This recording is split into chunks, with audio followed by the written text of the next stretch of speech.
Ah, Oh, and I and I am see doing that. you're Thank you. recording. Excellent. Okay, so everybody, welcome to the Tenement Museum. Welcome back, it sounds like, to some of you. We're going to get started in just a moment. My name is Dolan, and I'm an educator at the museum. I'll be leading the program this evening. I'm not alone. I'm joined by my friend and colleague, Jacob. Jacob is here to provide support for the program and to help us all have a conversation this evening. So I'll turn it over to Jacob real quick to go over how that's going to work. Hi, Jacob. Hi, Dolan. Thanks for introducing me. I too have pickles that I'm going to probably be noshing throughout this program. But you guys have been doing Zoom. Sounds like it. There's a familiarity with this, so all of this will be kind of hopefully, if not second nature, it's all stuff you've heard 100 times before. To get started, we do have closed captioning for the program, so if you want to follow along that way, or you think it would sort of help you out, on the bottom of your toolbar, you'll see an option that says Show Subtitle, and it'll begin to sort of show a transcription of whatever anyone's saying, myself, Dolan, just on the screen down there. And I think you have the option on your own screen, so whether to have that on or off. Um, Let me hide that for my own screen. Do, of course, rename yourselves to whatever you want to. If I'm reading a name out on chat or something to make sure that I'm calling you what you want to be called. Uh, and throughout sort of the program itself, we do ask that you keep muted just to cut down any background noise. Don't be offended if you see that maybe I've muted you because there's something sort of coming in the background. But that does not mean we don't want to hear from you. I'll be monitoring the chat. Throw questions in there if you want to sort of ask anything up to Dolan, because Dolan can't see the chat, and sort of vice versa. If Dolan's asking something, I'll put that back in the chat too. And if there's sort of time towards the end, we'll have perhaps a few minutes to sort of speak over audio and speak vocally. I think that's it on my end. Am I forgetting anything, Dolan? I don't think so. Sounds good to me. And I think we can go ahead and get started. Please, please, please don't be shy in the chat, or if you'd rather over audio, unmute and ask a question. We really do want to hear from you. These are really meant to be discussions, not lectures or anything like that. So if anything comes up, please, please, please feel free to ask. And with that out of the way, I'm going to go ahead and bring up the program itself. So hopefully, there we go. Okay, so hopefully you are seeing the title screen of the program. This is the Tenement of the Tenement Museum, 97 Orchard Street. It was built in 1863 by a German immigrant tailor named Lucas Glockner, occupied until 1935. In 1935, the Great Depression was occurring, housing laws were changing, and the building was deemed unlivable. No one lived in the building post 35. We find it 53 years later in 1988. What makes our building special is that the interior was so well preserved, right? If you walk through the Lower East Side today, a lot of the architecture looks like that, but it's the inside that's been gutted, renovated, modernized over the years. We really found this building in 88 as an artifact in and of itself, a way to really learn about life inside these buildings. Tenements are a really interesting type of architecture and housing. They play a really interesting role in many families' stories, in the overall history of immigration and migration to the United States. But we find that they are often not neutral in the way that people perceive them. People tend to think of tenements overall in a negative way, old fashioned, maybe historic, not contemporary, maybe too small, too crowded. The other side of that, maybe there's a lot of nostalgia attached to these buildings, family stories or family memories. But we like to really look at these buildings as very important, complicated social spaces where many, many, many families' early experiences of life in the United States took place. And we want to recreate this experience as much as possible from their perspective. So by our best estimate, about 7,000 people lived in this building between 1863 and 1935. We know that at least 20 different countries of origin are represented in the archives we have available for this address. And all of our programs focus in on the story of one particular family.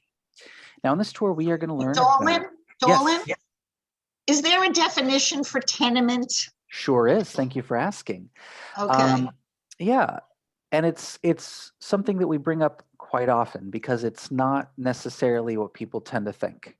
So legally in New York, and it's a definition that changes a little bit around the country, around the world, but in New York City, the definition of a tenement, any building where 3 or more families live together in the same building, but each family has a private unit and each unit has a kitchen.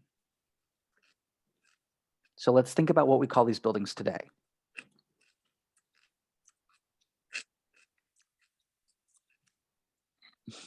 Walk-ups. Yeah, it's an Walk-ups. apartment, it's a condo, you know, it's the same thing. And we don't necessarily think of these type of buildings the same way as we think of tenements, right?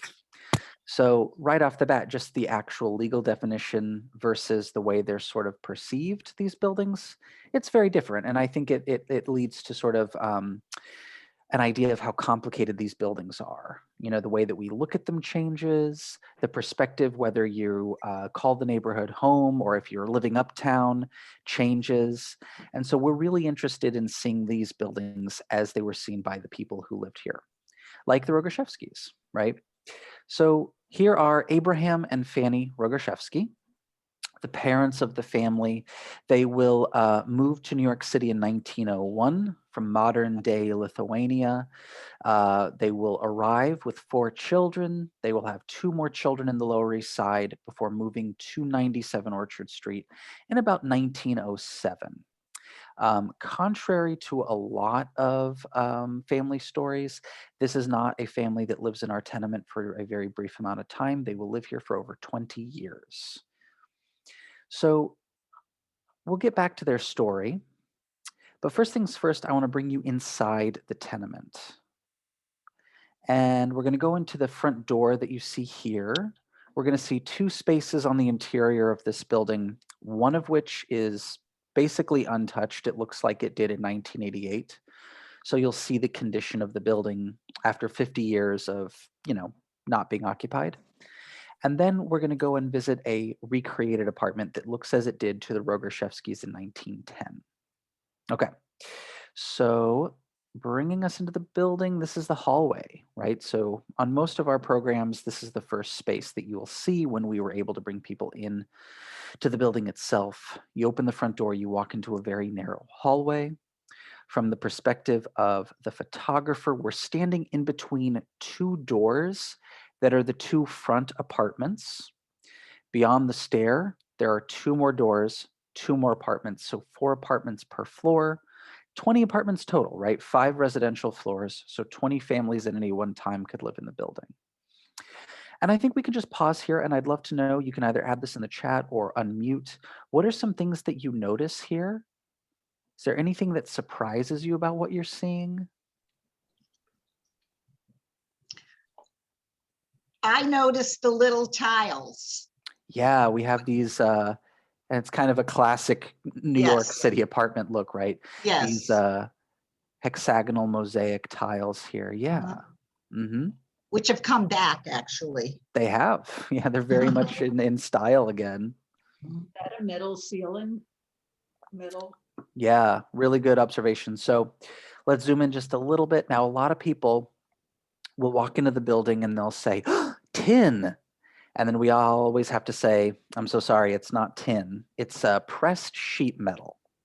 Pressed sheet metal is a cheaper alloy and it's thinner than the tin ceiling tiles that you'd see elsewhere. Basically, it's tin on a budget, okay? You know, we might see in a little bit fancier buildings tin or even nickel ceilings, depending on the time period.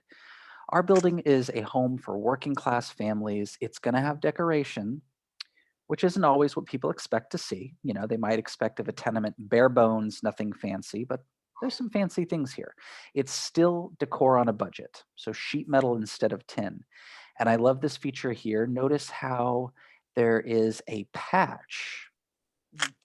It doesn't quite match up with the pattern of the rest of the sheet metal, but basically as families have moved in and out of our building over the years, their bedposts and dressers have bumped into that section of the stairwell and it's had to be repaired. So we see a little bit of the wear and tear, a little bit of the human experience making itself felt in the building. Yeah, anything else you guys notice or that's standing out to you? the artwork on the wall. Yeah. And it's the one thing we cleaned up. So, first of all, the walls themselves, just to zoom in really quick, it's an interesting texture there. In the early 1900s, it was sort of in vogue. It was popular for wealthier apartments in the city to put leather paneling on the walls. And again, let's imagine how expensive that would be to put leather all up and down the hallway of this building. So it's burlap that's been treated with oil to make it look like leather. Again, right? It's taking what's popular at the time, doing it on a budget. And we have over here the Is that condition. anaglypta? The raised wall, treatment? Is that an anaglypta treatment? Oh, I'm not sure if I've heard that term before. It's that raised treatment for wallpaper that was very popular. Oh, around I see what you're saying. You mean, okay, Yeah. we'll zoom in on this in a second. Okay, I get what you're saying. Not quite. First of all, just real quick, here's the condition of the paintings in 1988 when we first came into the building. But we thought it was such an interesting feature that we said we're going to clean up and restore one element of the hallway's decor, and it's going to be the painting. Okay, so they paint this lovely little country scene with the house and the dirt road, the trees, the greenery, right onto the burlap wall. And this is plaster. So all of this scroll work, it's basically they took plaster and the same way that you put icing on a cake, they just sort of piped the plaster scroll work onto the wall. It's neat. So that's what that is there. Yeah. And the walls, by the way, would have been a dark maroon color. We find some of the original pigment. And the scroll work would have had gold leaf on it. So just real quick, try to imagine this painting, but on a dark red wall, gold scroll work. That's what the Rogoshevskys would have seen when they move in 1907. Now, something I wonder is when they first move in, what do they think about this painting? Is this a draw to the building? Do they like the decor? Do they appreciate it? Does Fanny Rogoshevsky see this picture and maybe get a little nostalgic and a little homesick? Because something to consider, right? Whether you're the Rogoshevskys moving into the building in 1907, whether you are a German or Polish family moving in the 1860s, or an Italian family moving in the 1920s and 30s, this picture probably reminds you of home, right? More so than the environment outside the building does, right? So we do know where the family is from. They are from the town of Telš, which again is in modern day Lithuania, at the point where they are living their lives in Telš, however, part of the Russian Empire. So yeah, I'd love to know what your thoughts are of their hometown. And keeping in mind, this is where both Fanny and Abraham are born, raised, where they get married, where they start a family. It's a big chunk of their life that unfortunately we don't really know much about, right? Very much more documentation on this side of the ocean than the other one. But looking at this image maybe can help us learn a little bit about their lives and their time before moving to the United States. So yeah, what are some things you notice about the picture? What can you tell me about life in Telš?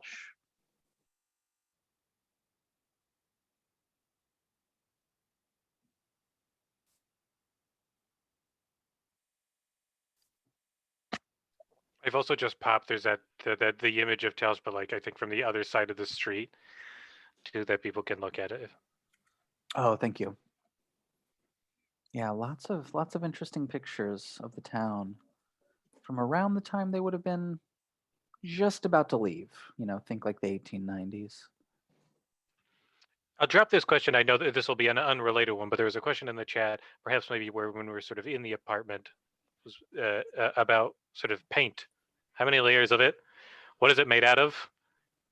Would it be a bad idea if we ingested some of it? I suppose the long way of I would asking. not recommend lead. you eating it. Yeah. The paints change. So actually, yeah, we can zoom in a little bit more when we're in the apartment. It would have been oil paint for the Rogoshevskys, but later on we do get lead. So it goes from calcimine, which is a really thin paint, to to oil, which is a little thicker, a little more expensive, and then lead, which is very thick. Yeah, and definitely we don't recommend you eat the walls of our building for a lot of reasons, but your own safety being among them. There is a comment coming in sort of about that this looks like a fairly typical scene, perhaps like interwar of Eastern Europe, that it's like non-urban. It's not, I imagine, right, it's not Vilnius, sort of thinking Lithuania specific. Hmm. Yeah, it is not a gigantic urban center. We know it's not the smallest place that you could come from in Eastern Europe at the time, of course. We can see there are some telegraph poles. This looks like a little town square area. It's sort of a mid-sized town for the region. We know it's the epicenter of the region's Jewish population. Close to 60% of the town proper would have been Jewish. Would have been a place where the larger population would have gone for the high holidays and things like that, right? So really anchoring a much larger community that's a little bit more agricultural, a little bit more rural. This is maybe a market town, right? A place to bring crops and livestock and things like that. But yeah, still fairly small in terms of the larger urban centers we know. And yeah, this is a time where a lot of people are fleeing Eastern Europe, right? For many reasons. But families like the Rogoshevskys in particular, Jewish families fleeing religious persecution, political isolation, the threat of pogroms and other acts of violence, right? Fear is very real, even if a place specifically doesn't necessarily see a pogrom in a time period, they know that it's possible. And so there are many people going all over the world, really, right? This is a time period between 1880 and the 1920s where, there are Eastern European Jewish families going not only to the United States, but other areas of Europe, right? To places in Canada. There's going to be a, population, little enclaves of Jewish immigrants and refugees all over the world. But especially this will be, New York City will be a destination. And in all, about 2.8 million Eastern European Jewish immigrants enter the United States between 1880 and 1924, the Rogoshevskys being among them. In 1924 being a very specific year because unfortunately, that's when America passes a very strict anti-immigration law. Eastern European Jewish immigration will be reduced by about 99% under this law. So zooming back out and bringing the Rogoshevskys back into the picture a little bit, I'm going to take us up into their apartment. I always like to imagine Fanny Rogoshevsky, trudging up the stairs to the third floor, bringing groceries, hauling up coal, taking the children upstairs. But we're going to explore this apartment in a little bit more detail in just a moment. First things first, however, let's take a look at the Rogoshevsky family as of 1910. So this is about 3 years after they move into our building. Please let me know if this is legible. We do find that unfortunately for some reason the font on some devices it's very clear, very nice. On others it's a little bit fuzzy. I can zoom in a bit. But our museum is a little bit different than most historic house museums. A lot of historic house museums that you will go to are the former homes of the rich and famous and powerful in American history. People who leave a lot behind, who write a lot about themselves, who are written a lot about in their time. People are really able to accurately recreate their lives as they were lived in a specific site. Our building, we are the home of 7,000 working class immigrants and their children, people who were not paid a lot of attention to, who did not leave behind, best-selling autobiographies. So we use documents like this, right? Every 10 years, the census is taken. Every 10 years, we get a little bit of a picture of who lives in our building. And so this is actually where we first meet the Rogoshevsky family. So we can take a look and just spend a little bit of time exploring this document. I'd love to know what questions come up for you about the family. Let's imagine you are a museum researcher in the 80s, early 90s, and you're looking for families whose stories you can tell. What does this document tell you about the family? Maybe what does it not tell you?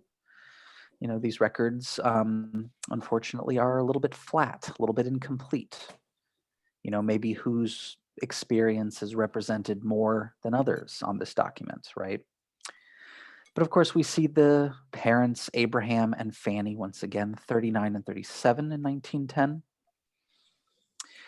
Here are their children, right? The two oldest are their daughters, Ida and Bessie. They have 4 boys, Morris, Sam, Henry, and Philip. Yeah, anything that's standing out to you about this document?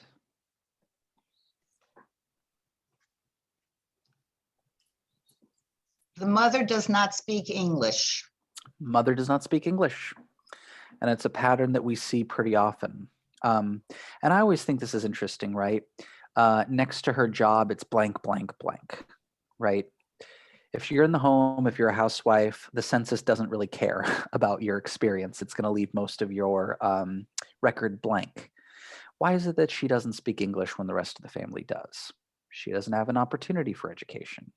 She doesn't have time outside the home or outside the, daily activities of her life. She is working a lot, right? There's a lot of labor that goes into what she does. She does not have time to learn any English. Sort of tied to that, 2 things have just come up in the chat. One is sort of like a practical question I've never thought of.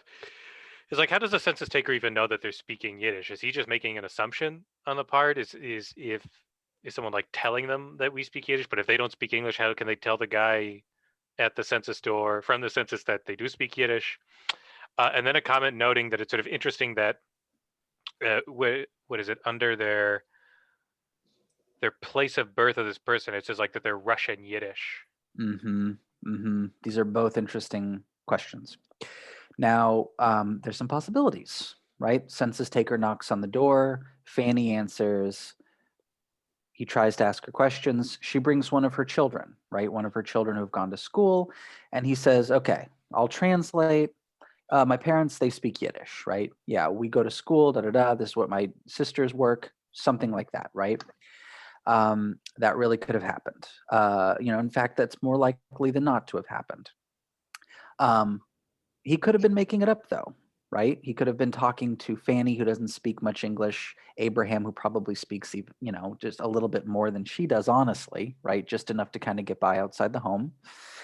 And asking them where they're from, and they say Russian. And the census taker might kind of sense, okay, I've talked to a lot of families. They sound like they're speaking Yiddish. Is that a menorah over there? I'm going to say you're Russian Yiddish, right? And we have to wonder, why is he doing that? Why doesn't he just say Russian? Well, there's no category for religion, as we can see here. And it seems like maybe the census takers are trying to keep note of who in the neighborhood, of who in these tenements is Russian Yiddish, as a way to say that they're Jewish, right? Jewish. Yeah. Why not say Jewish? Was there some political reason to stay away from that term? I'm not quite sure, right? Because it does sort of change over the years. We see some documents, some other census records, where they just write Hebrew, right? And it doesn't matter the nationality. Someone could be German and Jewish, or Ukrainian Jewish, and they go Hebrew, and that's what they write for their nationality.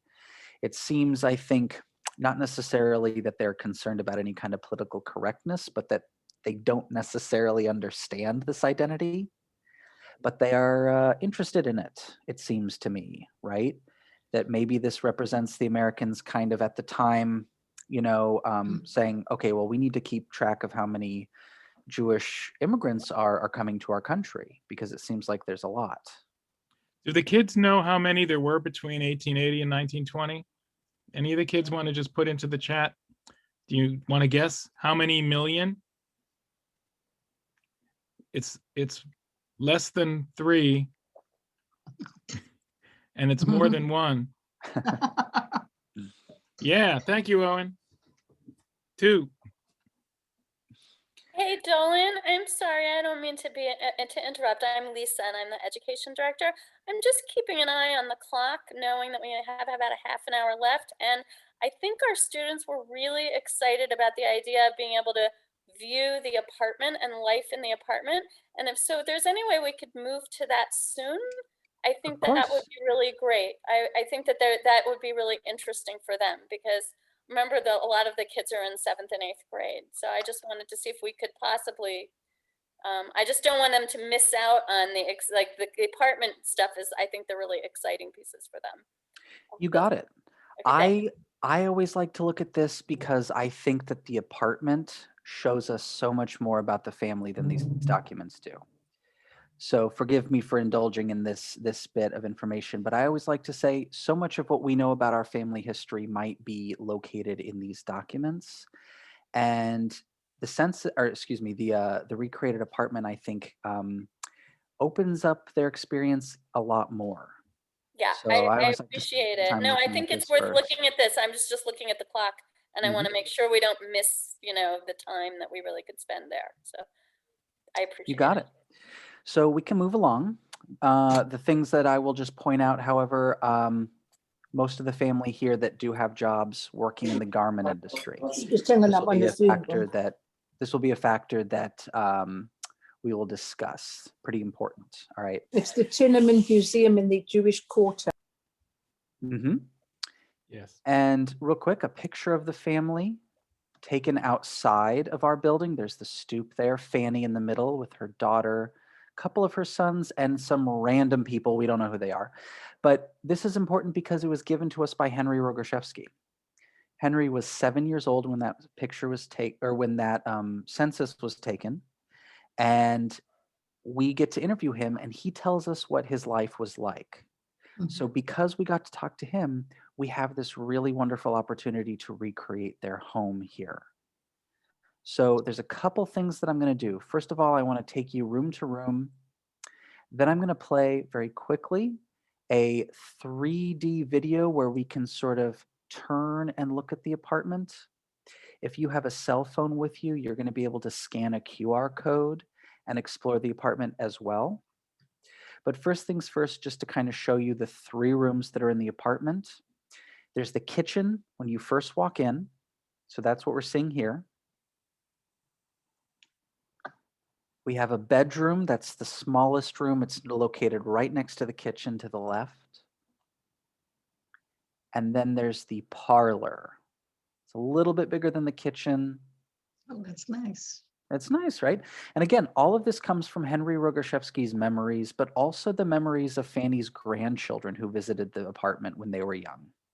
So we really do get the family memories that inform our recreation, as well as the layers, right? There's a great question about the wallpaper and the paint. There's about 20 layers of wallpaper in all of these apartments. The landlords were supposed to take them down, but they never do. So we get to actually find, hey, that layer was here at this time. The Rogoszewskis remember this really bright red layer. And in every kitchen, close to 40 layers of paint. Yeah. Okay, so I'm going to pull up this. If you have your cell phone with you, go ahead and scan that QR code. And what this will allow you to do is kind of on your own, move the phone around and you can explore the apartment. So I'm just going to give you a sec to go ahead and do that. And I'm also going to press play on this video. So I will also be kind of doing a slow pan around the apartment. So we can kind of get a sense of the layout and the scale of things using this. Afterwards, we're going to come together and then we can ask questions and sort of look at different details in the apartment. Okay. Just going to let it load for a quick sec.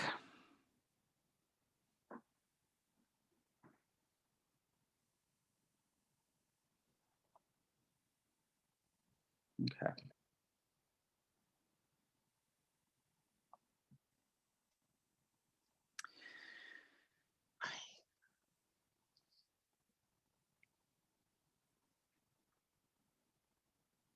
Yep, sorry for the delay, everybody.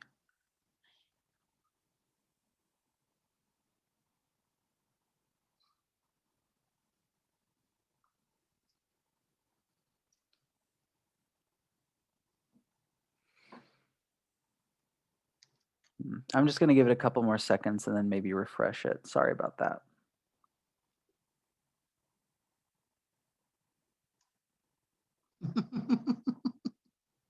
Well, it's not cooperating. While we're waiting, I think there was a really good question about sort of after we had looked at the living room. But if you look at Jacob Reese's photos and descriptions, his depict multiple families sharing one of these apartments, so stuff with people. And I think that's sort of a fantastic point. We have to think about, like, what is Jacob Reese trying to get people to do? He's trying to get people to care about sort of the tenements, trying to get them to care about sort of amending these places. So of course he's going to maybe lean into the I don't want to call it macabre because it's not macabre, but it is sort of like the Sensationalism. sensation. Thank you. The sensational aspects of it. Yeah, and that's another thing, right? You know, the outsider view of tenements is very specific, and it definitely is not complicated. So, all right. Here we have the sink. This metal box above the door is the gas meter, so the gas to light the apartment and to cook with. You put a quarter in, and according to Henry and other people we interviewed, it generated about 5 to 7 days worth of gas, depending on how you use it. So we have a cabinet here, and if we look down, this is a sort of little workstation you can see where Fanny would be preparing food. That's a cashiering board there. And you can open up this workstation, and there's a soapstone sink. It's where someone like Fanny would do the wash the dishes, laundry, and small children too. We interviewed quite a few people who took baths there as children. We have this huge window between the parlor and the kitchen. These were added in the 1890s. They called these windows tubercular windows. So when tenements were built, not really much was known about disease and ventilation. When we understand that fresh air and ventilation was needed, we start punching large holes in the inside so light and air can go from room to room. We have this very narrow cot in the kitchen. And this is where Fanny would be doing most of her cooking. So an old coal burning stove. And on top, there is this gas range. Gas cooking and light is a new addition to our building, only added in 1905. So it's only 2 years old. And there's the stairwell we can see. The lead paint you can see there really peeling off from the underside of the stairs. And I'll bring us ahead into the bedroom real quick. Smallest room. This window doesn't really look like it's going out into anything. It is the air shaft window. So it's another thing that was added later on to help, just like the tubercular window, bring air into the inner rooms, the bedroom. There's the bed and a dresser. And that's about all you have room for in the bedroom. It's, again, the smallest room. This is a great way to look down at the linoleum patterns that we find in the building. They used to make linoleum flooring look like carpets and rugs. In fact, linoleum was marketed as the carpet you can mop. So we can see very different designs from the linoleum flooring we see today. And a quick jump into the parlor. Speaking of things that have come back into vogue, we had a wallpaper company recreate this wallpaper pattern for us in the early 90s. And they marketed it because they realized it could sell, and they call it Rogarshevsky Red in their catalog. So we see this little storage closet right behind the doorway. Another view of the tubercular window and a table set with some food. Decorative fireplace mantle. So the fireplace in our building gets boarded up very quickly. We don't really see it get any use. But they kept the mantelpiece, and we have this dresser where we've imagined the older siblings have placed their hats. We have some copies of dime novels popular in the early 1900s and 1910s that the kids would have used as their source of entertainment. And the outside windows looking out over into Allen Street. This velvet couch too. As close to Henry Rogoshevsky's memory as we could get it. Okay, so I'm going to stop the 360 video. I hope you guys, for those of you who could access the QR code, I hope it worked out okay. I hope that the video on my end, once it loaded, gave you a good sense of kind of the size of things, the layout of things. Is there anything you guys noticed, anything you want to know more about now that we've explored the apartment in a little bit more detail? 2 questions. Where's Great. the bathroom? Or Mhm. noticing that there is no bathroom, and where did all the kids sleep? So where did everyone sleep? Great questions. Number one, yeah, you don't see any toilets, you don't see any bathrooms. In the hallway, there are 2 toilets side by side, water closets, and that's it. Very small, very narrow room with a toilet, a tiny sink, and that is it. No showers, no baths in our apartment. So most people would fill up water in the sink or the wash basin, and they'd give themselves a sponge bath, basically. Once a week or once every 2 weeks, families in our building would go to the bathhouse. In our neighborhood, there were these large public bathhouses. You'd wait in line. They'd assign you to a shower stall. You go there. When all the shower stalls are filled up and they're all closed up, everybody has a little bit of soap that you're given when you go to the bathhouse, and then they're going to turn on the hot water. All the shower stalls turn on at once, and they're on for 5 minutes. So you have to wash yourself, put the soap on, rinse yourself off. In 5 minutes, then they shut off all the water. You dry off, get dressed, and leave. So yeah, you're waiting in line to do that. So people would usually do it, maybe once a week in the summer, once every couple weeks in the winter. Another answer in terms of where are the toilets, we do have a chamber pot under the couch. And this was a common thing too, right? Let's say there's 2 bathrooms per floor. Every floor might have 4 families, and each family might have 8 or more people. That might be quite a long line. So you might be using these chamber pots, which were popular before our building has indoor plumbing, would still get some use afterwards. Okay, where did everybody sleep? Yeah. And here's the thing, for the most part, we can't answer that question, but we get to answer it with the Rogoshevskys because we get to talk to Henry. And believe it or not, he remembers their sleeping arrangements. So 8 people in the apartment, here's what he told us. Mom and Dad got the bedroom that we saw. Bessie and Ida, the 2 girls, slept on that cot in the kitchen there.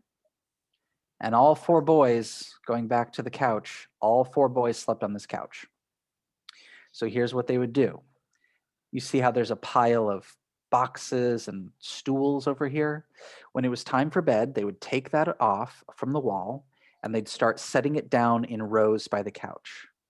Then they'd put pillows on top of those, and then they'd put a blanket down. So then they would lie down so that their head was on the couch and the rest of their body was supported by these temporary, furniture placement. And so that's what a lot of families did. The apartments are small, the families are large. So a lot of the beds were something that you could store somewhere during the day, take out at night, and you could move it around too. Maybe it's really, really cold in the winter, move away from the window. Maybe it's really, really hot in the summer, move closer to the window. We also know that sometimes it got so hot, families would sleep up on the roof. And the fire escape. They sleep on the Sometimes fire the fire escape. escape too. Yeah, which was really dangerous. Yeah. But yeah, for the most part, bedding is something that you can move around, pack up, clear out space during the day. Yeah. All right. Any other questions about the apartment? I have a question. I noticed, looks like there's one closet.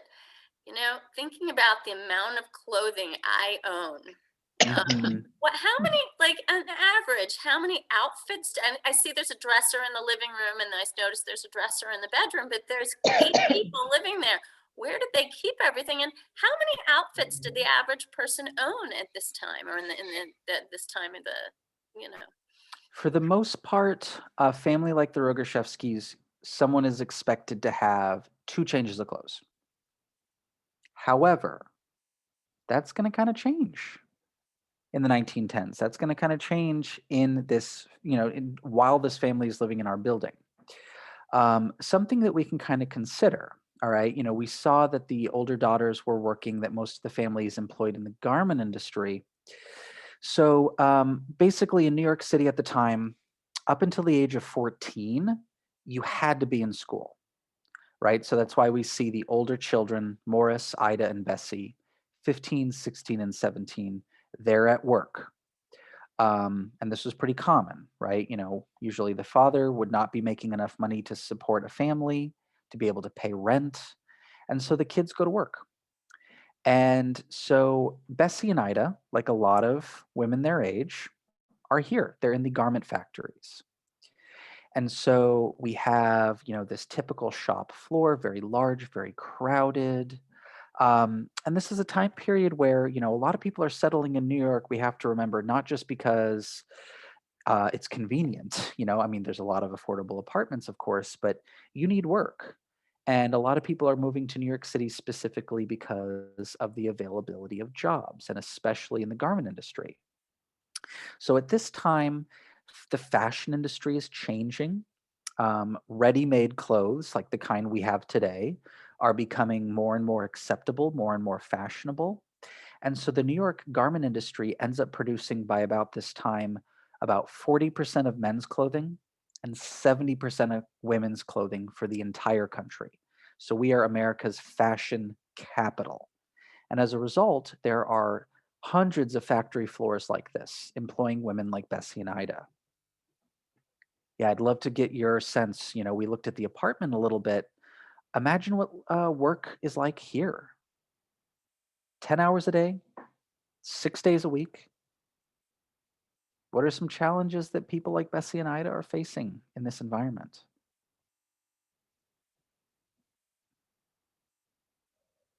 A question coming in sort of asking about kids' work versus like school attendance. But didn't mandatory school attendance begin only in 1918? As I understand it, began sort of about, what is it, 40 years earlier, like the 1870s is when school becomes mandatory. School becomes mandatory in 1870. Oh my goodness, I think it's 2 in New York City. New York was kind of a leader in this, in large part because we had such a large immigrant population. And there were a lot of kind of wealthier reformers. Someone brought up Jacob Riis already, who were saying we need to get these immigrant children educated. Now, unfortunately, they weren't only doing that out of the goodness of their heart. They thought that you need to learn English and they need to stop being so foreign. And that was something that, the Rogoshevsky children would have experienced too. They might go to their school and, earlier on, say 1904, 1905, shortly after they had arrived in New York City, they would go to the public schools, and the public schools would start with a Christian prayer. So we can imagine that's not great for our Jewish family, right? That's not great for a lot of families in our neighborhood. So the idea was to take the children and educate them, right? Let them learn English, let them learn how to read and write. But also we have to make them quote unquote American, which means changing their culture a little bit. Lucky for us, schools kind of evolved over the years, right? Not being so, let's just say unsensitive to the diversity of the student body. But a lot of that really came from the students and their parents pushing back against that kind of treatment. A lot of that happened on the Lower East Side. Yeah. Can I ask if they had Hebrew school, They did. and whether they had to consciously give up a lot of their Jewish practices? I noticed that they had Shabbat candlesticks and challah on the table. Yeah.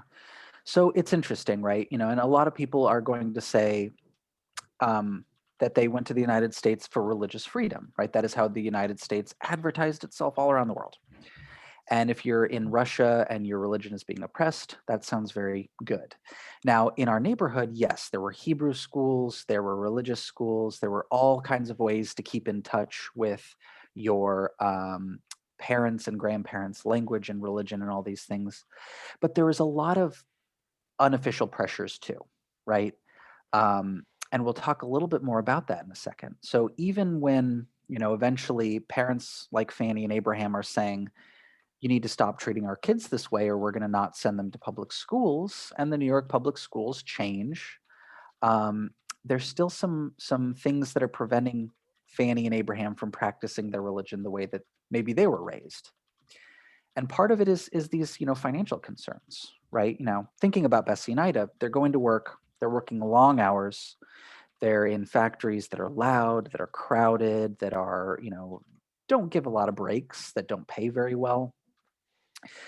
But this question we got about the change of clothes, Bessie and Ida are also making American fashion 10 hours a day, 6 days a week. And every time they go home and they give their paychecks to their parents, they get to keep a little bit of it. And what they're doing is they're saving up money to buy the same clothes that they're making, right? Wouldn't you? You're making American fashion. You're seeing that the Americans get to enjoy it. It's going to become a status symbol for you, right?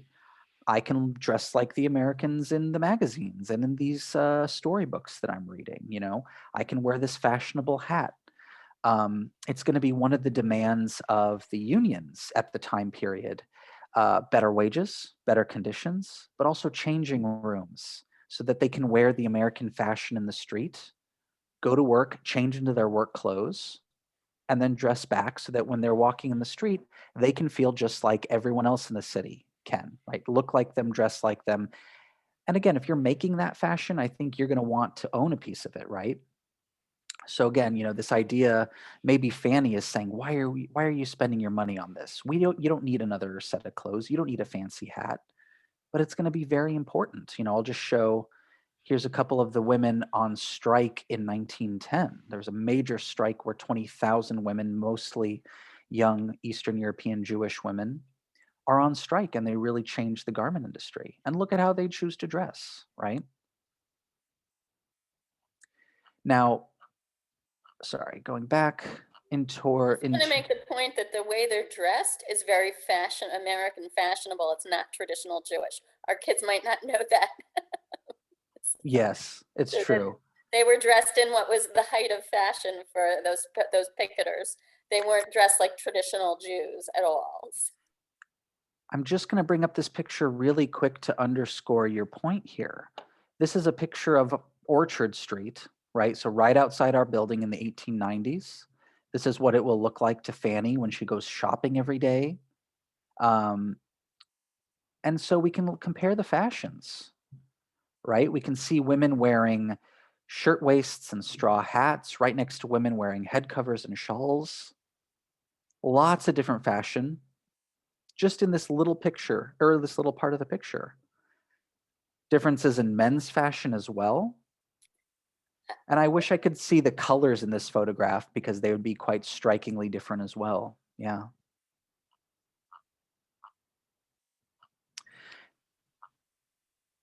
Yeah, and there's going to be another generational divide here, which I think is important to highlight, which is for Fanny, she's taking care of the home, she's taking care of the kids, she's shopping and cooking and maintaining the home, and it's doing all this work. She doesn't have access like her daughters did to an education up to the age of 14. She doesn't have access to work like her daughters do. And a lot of women in Bessie and Ida's generation really found going to work and earning money and being able to buy your clothes and dress the way you want and make friends in the factory, they found it to be really empowering, right? Even though it was difficult, even though it was dangerous. And for Fanny, right, having her daughters leave the home and enter the workforce in the United States is also going to be a challenge because, I mentioned the American workday was 6 days a week. Which 6 days were they? They were Monday through Saturday. So for families who wanted to keep Sabbath, that's a challenge. The American factories, the American businessmen did not really take the traditions and practices of a lot of their workforce into consideration. And so this is kind of a sign of the time. A lot of Jewish prayer books would have a section where the prayers, as you see the one on the bottom, it says special for America. And it's a little bit different than other prayers that you would say because it's asking for forgiveness. It's talking about Sabbath desecration. It's saying a prayer for people who are not present. It's praying that soon we can keep the Sabbath and keep the traditions without sacrificing our livelihood. So even though there aren't any laws in place that are preventing them from practicing their religion, there's all these other pressures, right? There's the attempt of the school to quote unquote Americanize the student body, and the community has to push back against that.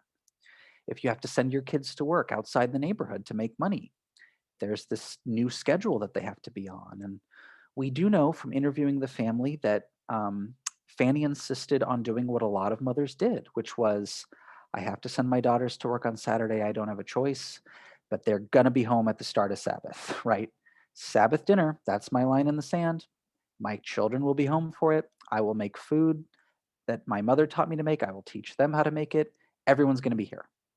And this was a tradition that continued not only for Fanny's children, but also for her grandchildren, right? They would continue even after the children moved away from the building, had families of their own, return to 97 Orchard Street, return to Fanny's apartment, and kept this tradition intact.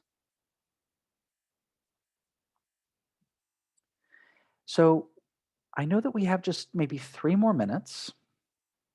I'll pull up one last picture of Fanny Rogoszewski. Now, in 1918, her husband passes away. He dies of tuberculosis. We believe that he probably was working not in a big factory like that, but in a small shop in the neighborhood where the ventilation would not have been as good. He passes away. And Fanny, to help support her family, she's going to look for work. She was friends with the landlord of our building, and he hires her to take care of our building. So we got 2 family heirlooms from her children and grandchildren, all right? And the first is the toolbox that she used to maintain our building, to take care of our building from 1918 till 1935 when it was closed down. And even after, the landlord hired her to maintain the shops downstairs. So I always like to imagine, in 1988, we found the building and it was pretty well maintained. How much of that was her work, right? And we had another family heirloom that was actually passed on to her daughter and then granddaughter, and they gave it to us. And it's the soup tureen that she bought in the United States, but she used it every Sabbath to serve cholent in. And again, this was a recipe and a tradition carried on, not just by her and her daughters, but also her grandchildren and now great-grandchildren. So I really love that juxtaposition between the family heirlooms, right? This wonderful, very rare, serving ware, this dish and everything it represents. And then also her toolbox, right? This very functional, utilitarian part of her story and her identity. Can you tell us what cholent is? Because I don't think our kids know. Oh, sure. So it's a traditional Sabbath dinner stew. And the thing is, there's a variety of ways you can keep it heated. But the idea is you make it in a big pot, and then you're going to, put it on a big fire or in the coal burning oven, so that, when the sun goes down and you can't light a fire, there's still that fire that was lit before that is going to slowly simmer. Also, in some places, they would take it and it would be put in the baker's ovens in the, villages, because the baker's ovens, never die. And so the families could go and pick up their individual cholent dish. And so it's a way to keep this, it's, feeds a lot of people. You can make it on a budget. It's really hearty and delicious. And so Fanny would always make this as the Sabbath dinner, kind of centerpiece. Because they couldn't cook on Shabbat. They couldn't cook, right? Right. Mm-hmm. So, this has been wonderful. I know we don't have much more time. I'd love to take a picture, if possible, of the group. We do this every year when we go down to the Lower East Side. The only difference is we're not going to be able to hold up our bialys. But so if we could share so that we could see everyone in gallery view. Absolutely. And I just want to make sure people don't leave, because we want to see everybody. And if those of you who are now, covered over could put on your videos. Otherwise, all we will see is your initials. That's it. We'll give you like 10 seconds to brush your hair, put on pants. While we're waiting, just for a second, do we know where the descendants of the Rogoszewskis live? Like, I know some of them lived in... I think, most of the ones that we're still in contact with are in the New York area. Oh. Sasha, are we going to see you? I don't want to embarrass anyone. Aaron, Harrison, Liam, Wesley. Max? The thing about the cholent is also the ingredients were very inexpensive for people who Mhm. really didn't have a lot of money. It was beans mostly, and very rarely did they have meat or something. Yeah, Right. lots of vegetables, sometimes a little bit of meat if you could get it. And So- also very regional too, right? You know, different Mhm. areas had different sort of takes on it. Yeah. Did you tell us how they did laundry? So at this point, you know, you can wash in the apartment in that soapstone sink. And if it's overcast, if it's rainy like it is today, you could hang it over the coal oven so that the heat will dry it. Otherwise, you'll put it on laundry lines outside.